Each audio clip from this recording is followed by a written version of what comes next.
Assalamualaikum. You are here the Hamza Academy channel. The story is about Thirsty Cat.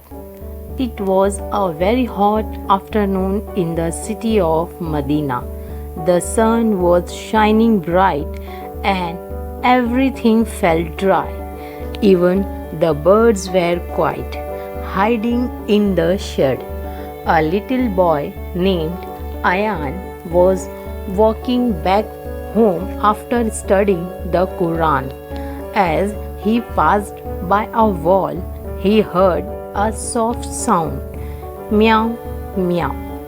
He stopped and looked around. There, in the corner, was a small cat. Its tongue was out and it looked tired and weak. Ayan quickly ran to the cat. "Oh no, you are so thirsty," he said. He looked in his bag, no water. Then he remembered there was a well nearby. Ayan ran to the well, filled his shoe with water, and carefully brought it back.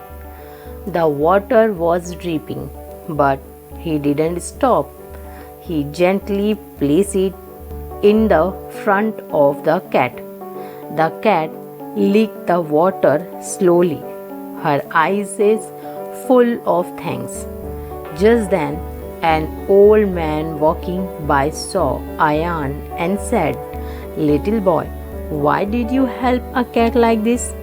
Ayan smiled and said, "The Prophet Muhammad taught us that Allah loves those who are kind to all creatures, even a thirsty cat."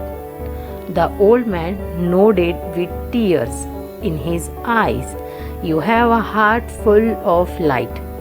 That night, Ayan went to sleep peacefully, knowing that he made a little difference in the world. Moral: